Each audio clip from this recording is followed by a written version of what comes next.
Dito sa Papa Dudut Stories, ikaw ay hindi nag-iisa.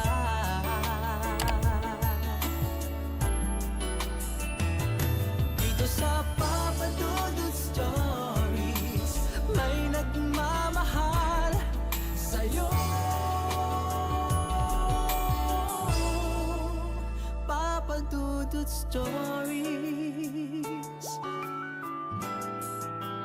Papa Dudut Stories. Dear Papa Dudut, sa lahat po ng mga nakatutok ngayon, huwag pong kalimutan mag-like, mag-share at mag-subscribe. Maraming salamat po sa inyong lahat.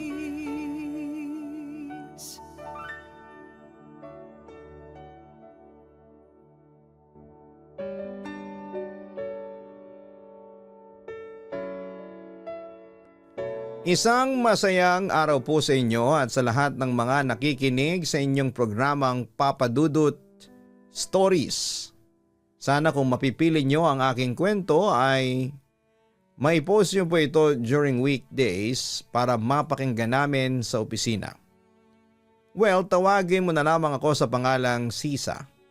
39 years old na sa ngayon at kasalukuyang nagtatrabaho sa isang kumpanya sa Laguna. Isa ang Papa Dudut story sa bumubuo ng araw namin dito sa opisina. Oo, graveyard shift nga pala kami. Tuwing gabi ang pasok at hindi maiwasan na dalawin ang antok sa trabaho. Pero dahil sa Papa Dudut stories, nananatili kaming gising. Kumbaga parang kape namin kayo. At saka automatic na pagpasok namin ay i-tune in agad namin sa inyong channel, ang aming YouTube, at matyagang nag-aabang kami ng inyong upload.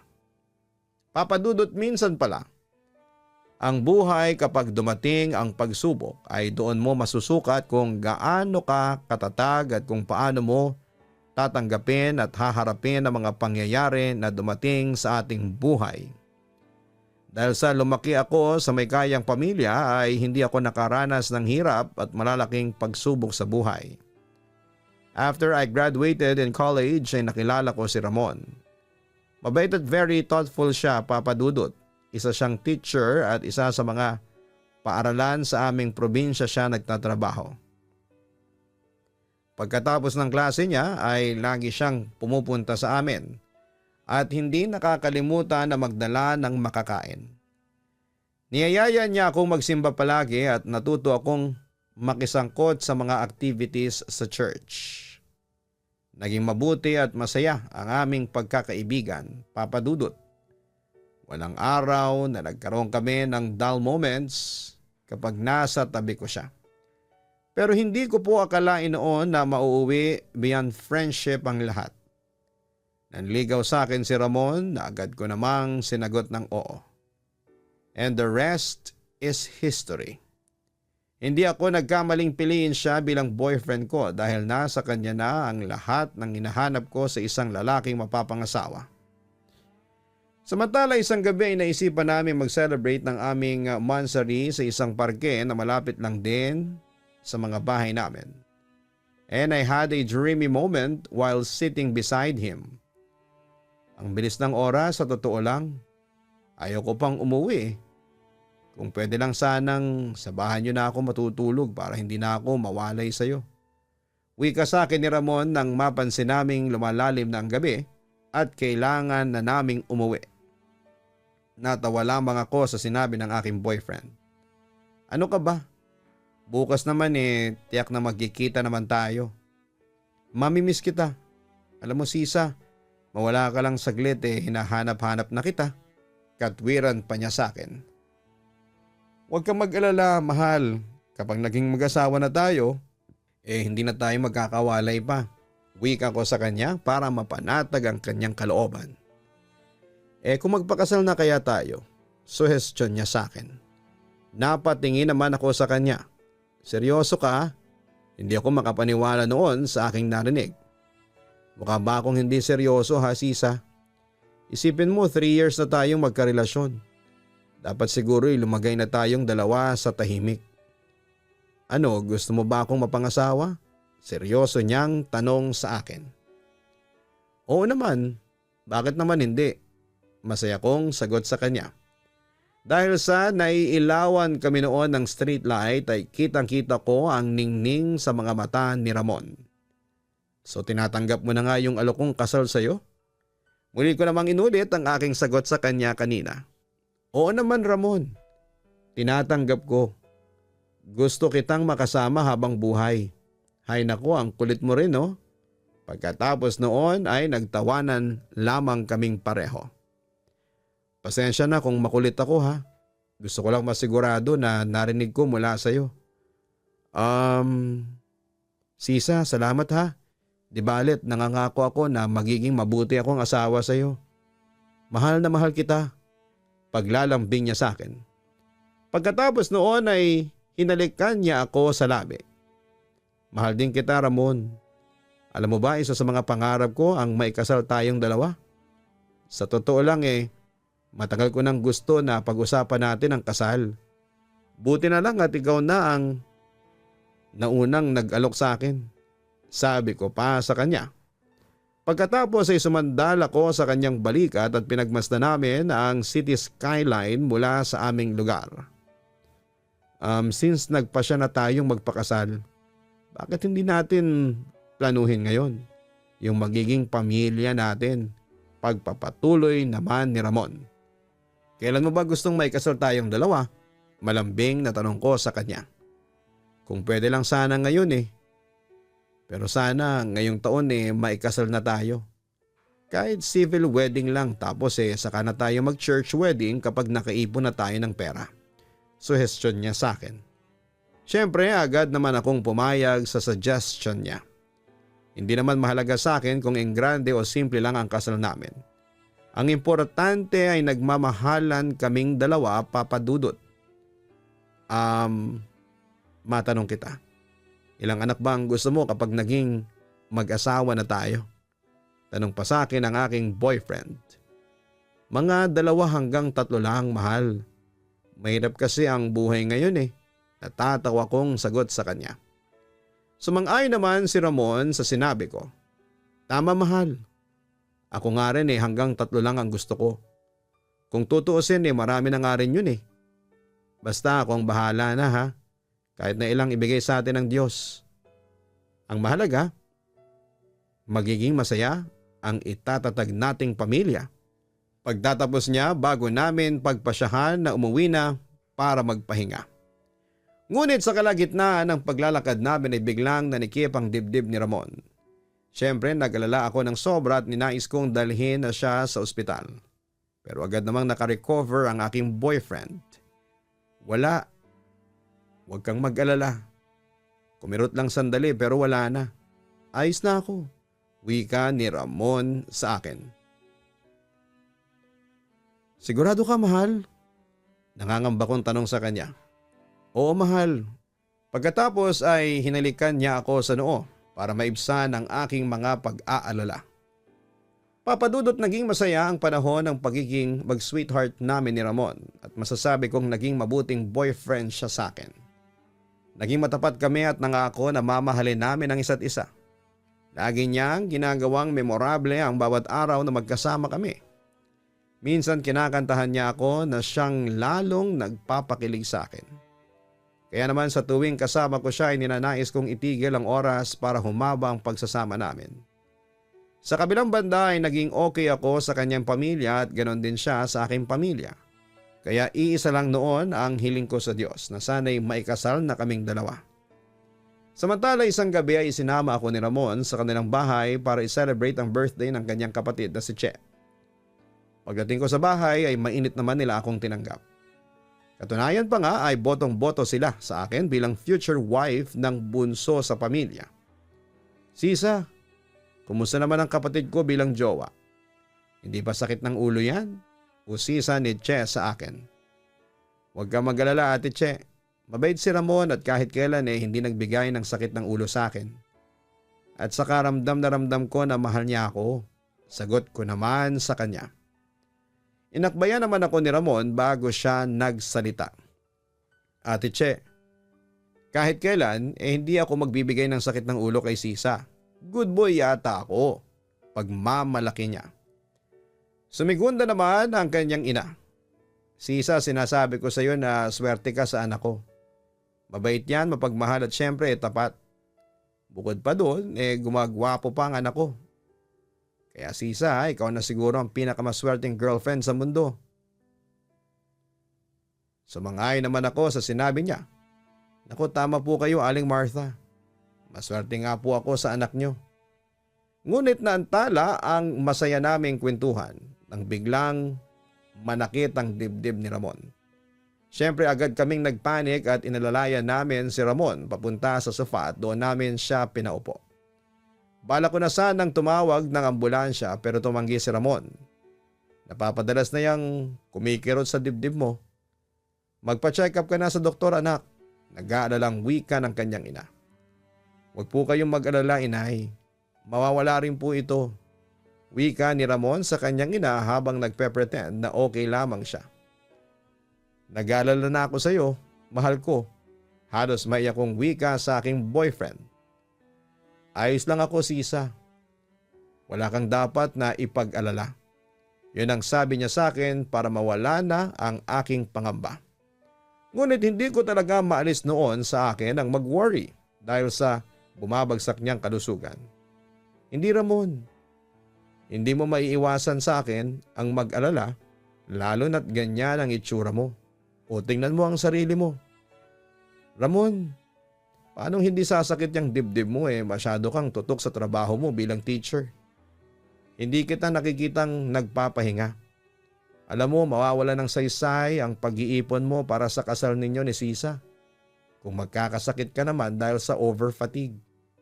Hay nako, sinasabi ko sa iyo, huwag mong abusuhin ang katawan mo. Babala naman ni Che sa kapatid. Sige na, Ramon, magpahinga ka na. Wika ko sa kanya bago namin siya inalalayan sa kanyang kwarto at hinayaan ng makapagpahinga.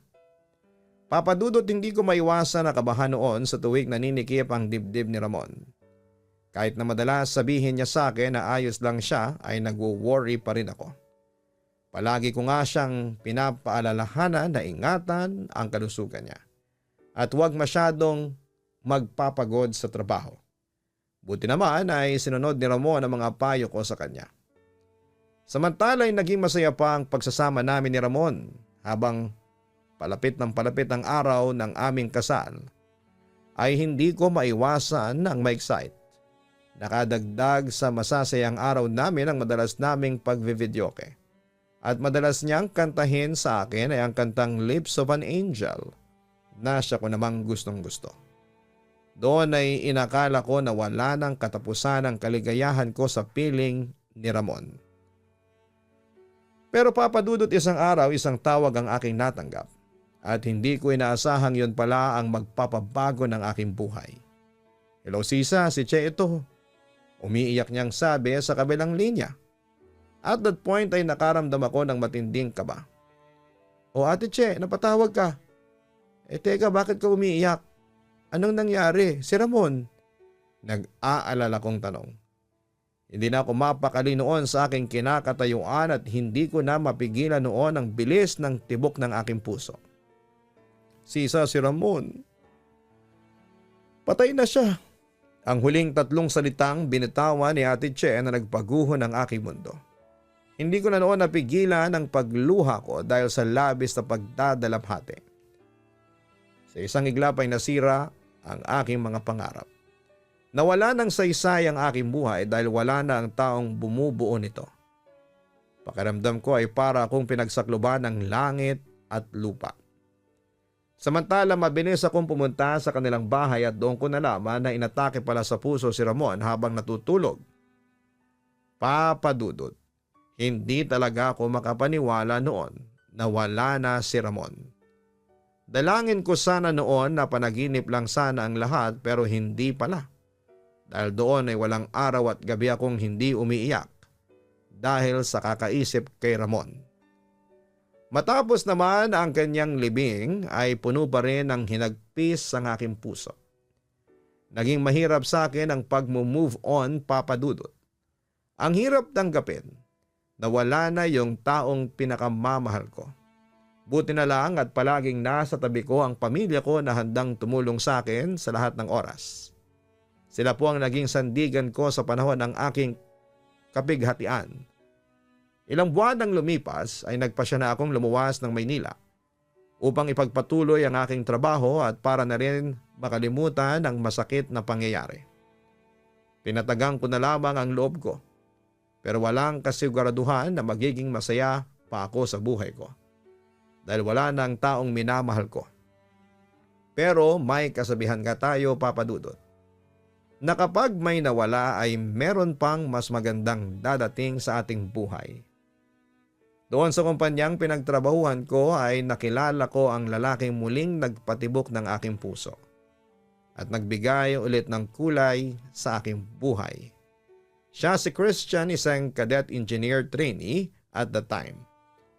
Naging mabuti kaming magkaibigan, Papa Dudut, at dahil na rin siguro sa hindi may paliwanag na koneksyon ay nakabagayan ko siya ng loob. Ngayon lang tayo nagkasabay sa pag-uwi simula nung malipat ka ng department doon sa opisina. Wika sa akin ni Christian na halatang tuwang-tuwa nang magkasabay kami sa pag-uwi. So ano, okay ka na? What do you mean na okay ka na? Curious kong tanong sa kanya. Alam mo na yung tungkol sa namatay mong boyfriend. Si Ramon naman. Matagal na ako naka-move on doon. Mag-iisang taon na rin yun. Tanggap ko na hindi kami para sa isa't isa. Sagot ko kay Christian. Nice to hear from you na naka-move on ka na. Buti ka pa, sabi niya. Bagamat nakita kong lumungkot ang kanyang mukha. Bakit ikaw? Hindi ka pa ba nakaka-move on doon sa ex-girlfriend mo? Usisa ko sa kanya. Halata namang nagulat si Christian sa tanong ko. Ha? Sino naman yung nagkwento nun sa'yo? Agad naman akong sumagot. Si Roger, yung kapwa mo cadet engineer. Kinuwento niya sa akin na may girlfriend ka na. Nagpakasal sa ibang lalaki daw. Mahal na mahal mo raw yung babae. Ikaw ha, hindi mo kinikwento sa akin yun. Kaya hindi ko na ikinuwento sa iyo ang tungkol doon. Gusto ko sanang burahin na sa isipan ko yung mga alaala ni Jen sa akin. Pero tama ka. Hanggang ngayon hindi pa rin ako nakaka-move on kasi mahal ko pa si Jen. Hanggang ngayon, pag-amin niya sa akin. Kung sa bagay, 4 months pa lang yung nakaraan kaya sariwa pa rin yung sugat sa iyo. Pero don't worry Christian, makakalimutan mo rin yung ex mo. Sabi ko pa sa kanya para naman gumaan ang kalooban niya. Ay nako, sana nga makalimutan ko na siya. Samantala hindi na iba sa akin si Christian at parang kapatid na nga ang turing ko sa kanya kaya madalas akong magbigay sa kanya ng payo. Makakalimutan mo rin yung ex mo kung ibabaling mo ang atensyon mo sa ibang babae. Panahon na siguro para i-enjoy mo naman ang buhay mo. Makipag-date ka sa mga girls, maglibang ka. At yun nga ang payo ko sa kanya. Napangisi naman sa akin si Christian. Teka, bakit pa ba ako makikipag-date at makikipagkilala sa ibang mga babae nandiyan ka naman sa tabi ko? Pahihirapan ko pa yung sarili ko. Natatawang biro niya sa akin.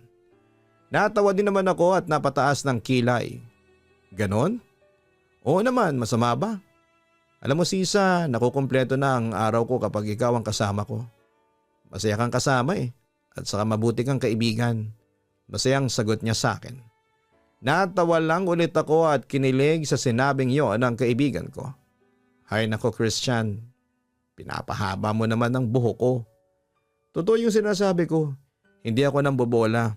Meron ka talagang kakaibang karisma na nagpapasaya sa sinumang nakakasama mo.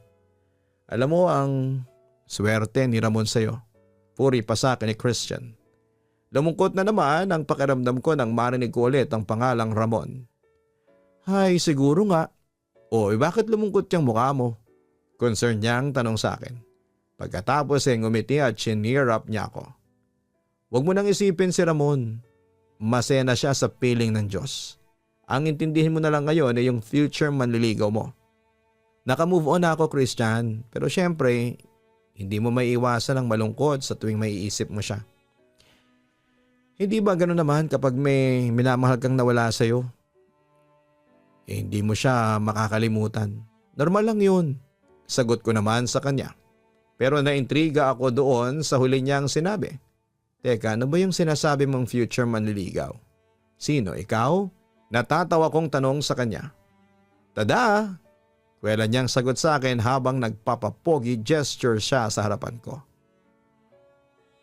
Lalo akong tumawa ng malakas sa ginawa niya. Hindi ba may kasabihan na kapag may nawala sa'yo, meron pang mas magandang darating sa buhay natin? Mawala man yung boyfriend mo tiyak kang merong lalaking darating sa buhay mo na better kesa sa kanya. Pagpapatuloy pa niya. At ako na yun, Sisa. Confident pa niyang sabi sa akin. Okay, papayagan kitang manligaw sa akin pero siguraduhin mo munang naka-move on ka na dyan kay Jen ha. Ayoko maging rebound. Natatandaan kong sabi ko pa sa kanya na siyang nagpahalakhak kay Christian. Papadudot ng mga panahong yon ay medyo nakaka-move on ako kay Ramon. Pero si Christian ay kasalukuyan noon na nasa hurting stage. Hindi pa rin niya makalimutan ng girlfriend niya na nag-iwan sa kanya, papadudot.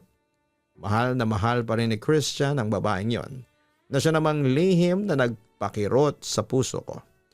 At that time kasi ay nagkaroon na ng puwang si Christian sa puso ko.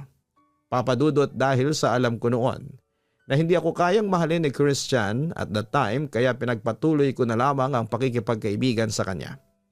Kaso sa tuwing nakikita ko siyang devastated dahil sa kanyang ex-girlfriend ay hindi ko maiwasang masaktan.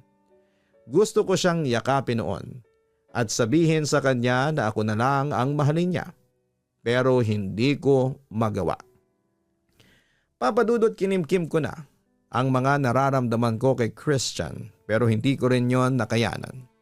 Isang araw ay nagkita kami ni Christian sa office pantry. Doon ay malungkot at mag-isa siyang kumakain ng merienda. Kaya naman nagdesisyon akong samahan siya at alamin na rin kung paano ako makakatulong sa problema niya kung meron man. Nagwo-worry na ako sa iyo. Hindi ko maiwasang magalala kasi kaibigan mo ako. Don't worry, mapagkakatiwalaan mo ko.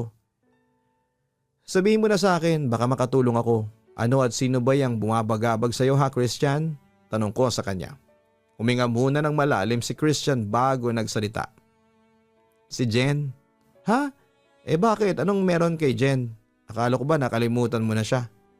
Umarap naman sa akin ang aking kaibigan. Akala ko nga rin, Sisa. Kaso nakita ulit kami ng ex ko nung isang araw. Yun, nasaktan ulit ako. Sisa, mahal ko pa rin siya. Malungkot niyang kwento sa akin. Pero may asawa na siya, di ba? So kalimutan mo na siya. Hindi na pwede kayong magkabalikan at saka isipin mo masaya na sa buhay niya si Jen. Guguluhin mo pa rin ba?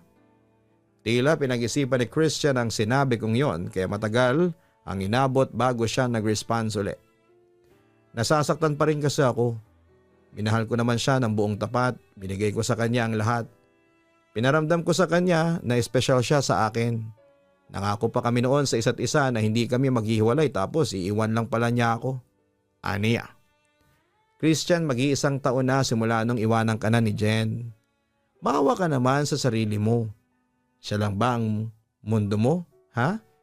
Kailan ka ba matatauhan dyan sa kahibangan mo? Alam mo, pinapahirapan mo lang ang sarili mo. Pilit mong kinukuha ang isang bagay kahit na alam mo namang hindi na kailanman mapapasayo. Yun ang nasabi ko sa kanya. Hindi ko naman namamalayan na tumaas na pala ang boses ko. O teka, bakit parang galit ka ha? Mas affected ka pa yata kaysa sa akin ha? Nagulat na wika ni Christian sa akin. Oo Christian, sobrang affected ako kasi mahal kita. Kahit na anong klaseng pag-i-effort ko pa para makalimutan mo na yung Jen na yan. Paliwala pa rin sa'yo. Masyado kang manhid. At yun nga papadudot. Umamin na rin ako sa totoo kong nararamdaman. Matagal kong pinag-isipan yon at sinuri kong mabuti kung ano ba yung nilalaman ng puso ko. At na-realize kong si Christian na pala ang laman nun. At katulad nga ng sinabi ko, ilang beses ko yung tinago bago ako nagkaroon ng lakas ng loob na sabihin na sa kanya ang lahat-lahat. Sisa, I'm sorry, hindi ko alam. Halatang nagulat si Christian sa aking sinabi. Sige na, alis na ako. Hindi na natapos ang sasabihin ko nang pigilan ako ni Christian. Please, bumalik ka sa upuan mo, mag-usap tayo. pakiusap niya sa akin. Nasabi ko na ang gusto kong sabihin. Ano pa ba ang pag-uusapan natin? Malungkot kong sabi sa kanya. Alam ko naman na kahit alam na ni Christian ang totoo ay hindi pa rin niya ako makukuhang mahalin dahil kay Jan. Sisa, mahal mo ako. Kailan pa? Usisa niya sa akin. Matagal na, Christian. Kaya ako nga nakalimutan si Ramon dahil sa iyo. Sagot ko sa kanya habang pinipigil ang umiyak sa harapan niya. Simula nang dumating ka sa buhay ko, ikaw na ang tinitibok ng puso ko. I know mukhang cheap na ang isang babae, ang unang magtatapat ng pag-ibig sa lalaki, pero I had no choice kundi gawin yon kasi napakamanhid mo. Kahit na magmukha akong cheap sa harapan mo, ayos lang. At least nasabi ko na yung matagal ko nang tinatago. Patawarin mo ako, Sisa, kung naging manhid ako, ha. Kasalanan ko. Hindi ko alam na may nasasaktan na pala ako. Ang sabi ni Christian at tila nagsisisi sa pagiging manhid niya. Sa puntong yon ay hindi ko na napigilan pang umiyak. Alam mo ba, Christian? Sa tuwing nakikita kitang malungkot, gusto kitang yakapin tapos sabihin ko sa iyo na ako na lang ang mahalin mo. Kaso hindi ko magawa kasi ayaw ko lang masaktan kasi alam ko si Jen pa rin ang mahal mo. Pero sana, Christian, please kalimutan mo na siya. Buksan mo sana ang puso mo sa taong tunay na nagmamahal sa iyo. Bakit hindi mo agad sinabi sa akin yung tungkol sa mga nararamdaman mo? Tanong pa niya sa akin. Hindi ba't ang sabi ko sa iyo, ayaw ko lang masaktan kasi iba ang nariyan sa loob ng puso mo? Katwiran ko sa kanya. Pero kahit na, sana sinabi mo man lang sa akin para alam ko. At hindi ako nagmumukhang manhid at tanga sa harapan mo ngayon. Ang sabi pa ni Christian. Hindi ko masabi ang totoo noon kasi takot yung nananaig sa puso ko. Takot akong marinig mula sa iyo na hindi mo ko kayang mahalin. Nawala na si Ramon sa akin. Ayaw kong pati ikaw ay mawala pa rin sa akin. Sige, Christian, tatanungin kita. Ngayong alam mo nang mahal kita, mamahalin mo ba ako? Seryoso kong tanong sa kanya. Hindi ko pa alam sa ngayon, Sisa, pero walang makapagsasabi kung hanggang kailan ito. Walang makapagsasabi kung sino ang maaaring idikta ng puso natin sa mga susunod na araw, buwan at taon. Yun lamang ang sagot niya sa akin ng araw na yon. Papadudot pagkatapos noon ay hindi muna ako nagpakita kay Christian. Pakiramdam ko kasi noon ay napahiya ako ng todo sa pagtatapat ko ng pag-ibig sa kanya. Pero si Christian ay patuloy niya akong sinuyo at naibalik din ang dating sigla ng aming pagkakaibigan. Hanggang sa isang araw ay may ipinagtapat si Christian na mahal niya ako. Dahil mahal na mahal ko naman siya, ay pinatikim ko rin sa kanya ang matamis kong oo matapos ang ilang buwang panliligaw niya sa akin. Papadudot, naging masaya ako sa piling ni Christian. 2 taon at 6 na buwan pa ang lumipas sa isang proposal mula sa kanya ang aking natanggap at habang nakasakay pa kami sa roller coaster yon. Ayaw ko na, please. Nasusuka na ako, Christian. Tili ako ng tili at halos hysterical dahil sa sobrang takot. First time ko kasing sumakay noon sa isang roller coaster at pakiramdam ko ay parang lalabas na sa aking bibig ang lahat ng kinain ko ng araw na yon. Kaya mo yan, Sisa, matapang ka. Sumisigaw sa excitement na wika ni Christian sa akin. Tulungan niyo ako, suko na ako. Halos mapaus na ako sa kakatili ng sandaling yon. Ngunit parang wala lang kay Christian ang pagsakay sa roller coaster. Nakukuha pa niyang magbiro sa akin. Happy first year anniversary, love. Bati pa niya sa akin with matching sigaw dahil sa sobrang excitement. Total naman 1 taon na tayo. Pakasal na tayo. Kahit na halos mabaliw na ako sa roller coaster na yon ay narinig ko ang kanyang sinabi pero sa halip na sumagot ay tumili lamang ako. Will you marry me? Hirit pa niya. Ewan ko talaga sa'yo. Ibang klase ka rin, no? Dito mo pa napiling mag-propose ng kasal. At that point ay naisip ko na matapos lang tong roller coaster ride namin ay sasakalin ko ng bongga ang damuho. Ayaw mo noon para kakaiba? Biro pa niya sa akin sabay tawa at sigaw. At yun nga, natapos din ang nakakatakot na ride. Agad kong kinumpronta si Christian sa mga sinabi niya sa akin. Ano yung sinasabi mo sa akin kanina? Inalok mo ako ng kasal? Oo. Ano, tatanggapin mo ba? Natawa na lamang ako sa sinabing yun ni Christian. Siyempre, oo naman. Mahal kita eh. At saka ikaw ang gusto kong makasama habang buhay. Sagot ko sa kanya. Talagang swerte ko naman kung ganun. Bakas na bakas sa mukha noon ni Christian na masaya siya sa naging sagot ko. Kaya agad niyang nilabas ang kanyang munting regalo, isang engagement ring at sinuot niya yon sa daliri ko. Grabe, ibang klase yung marriage proposal mo sa akin ha.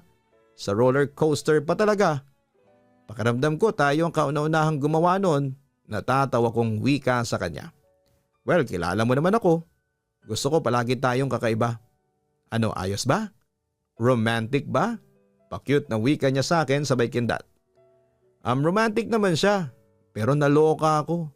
Hindi ko ma-imagine na sumagot ng yes, I will marry you habang tumitilid dahil sa takot. Sabi ko pa sa kanya. So ano sisa?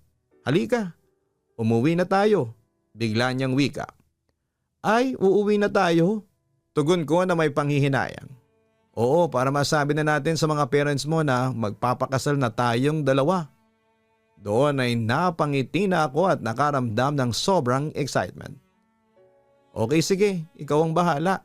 Natatandaan kong sabi sa kanya bago kami umuwi at doon ay personal na siyang namanhikan sa mga magulang ko. Nabotong-boto naman sa kanya bilang future husband ko. At yun nga papadudot na ikasal din kaming dalawa ni Christian. Masasabi ko naman na maswerte ako kay Christian dahil napaka-responsable at mapagmahal niyang asawa. Sa ngayon, papadudot ay 2 years na kaming nagsasama bilang mag-asawa at patuloy pa rin kaming nananalangin na sana ay biyayaan na kami ng healthy baby para mas maging kompleto at lalong sumaya ang aming pagsasamang mag-asawa. Nagpapasalamat ako sa Panginoon at pinagkalooban niya ako ng mapagmahal at in fairness gwapong asawa na makakasama for the rest of my life. Papadudot natutunan ko sa aking karanasan na kailangang maging matatag sa buhay at patuloy na magtiwala sa ating Panginoon dahil mas alam niya ang lahat ng mangyayari sa ating buhay. Kung may nawala man ay siguradong may mas magandang darating sa ating buhay. At ang pagsubok ay hindi ibinigay sa atin kung hindi natin kaya. Depende lang sa atin kung paano natin i-handle ang mga pagsubok. Huwag tayong mawala ng pag-asa dahil sa bawat araw ay meron tayong pamilya na dapat pahalagahan at iniingatan. Hanggang dito na lamang papadudot ang kwentuhan natin at sana ay meron akong na-inspire sa mga nakikinig sa inyong programa. Sana po ay tumagal pa ang inyong pagbibigay ng maraming kwento. Papadudot gusto ko sanang batiin ang aking mga kasamahan sa opisina na lagi ring nakikinig sa inyong programa, ang Service Accounting Team at Service Admin. Thank you and more power. And God bless sa lahat. Lubos na nagpapasalamat, Sisa. Maraming salamat kay Sisa sa pagbabahagi ng iyong kwento sa Papadudot Stories sa ating Papadudot YouTube channel. Aaminin kong malungkot kami sa unang bahagi ng iyong kwento na namatay si Ramon sa kanyang sakit. Alam namin kung gaano kasakit yon dahil minahal mo siya ng sobra. Ganun pa man ay kinailangan mo mag-move forward at tanggapin ang katotohanan at yun nga ang ginawa mo. You managed to move on at naging masaya na ulit sa buhay mo. At totoo rin, yung kasabihan na kapag may nawala sa iyo ay may darating na mas maganda. Dumating sa buhay mo si Christian na siya palang future husband mo at makapagbibigay ng mas maganda sa iyong buhay. Well, masasabi natin kayo talaga ang tinadhana para sa isa't isa at binabati ka namin ng congratulations. God bless sa inyong mag-asawa at naway magpatuloy pa ang pagdating ng swerte sa inyong buhay.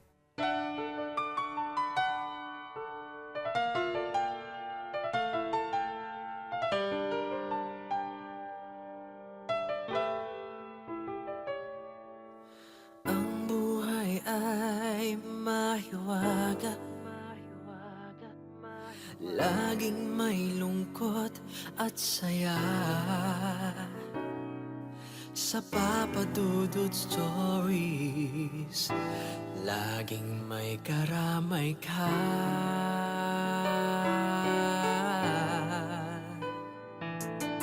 Mga problemang kay bigat, dito ay pakikinggan ka.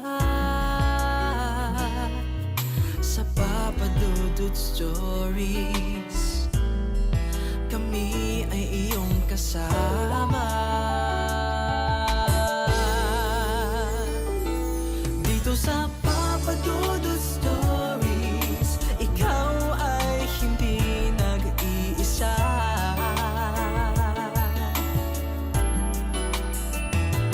Dito sa Papa Dudut Stories, may nagmamahal sa'yo. Papa Dudut Stories. Papa Dudut Stories.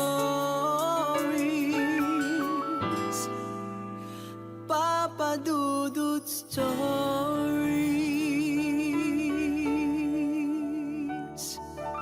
Matakot, kabahan sa mga kwentong nakakagimbal sa Kaistorya YouTube channel with daily post at 7 p.m.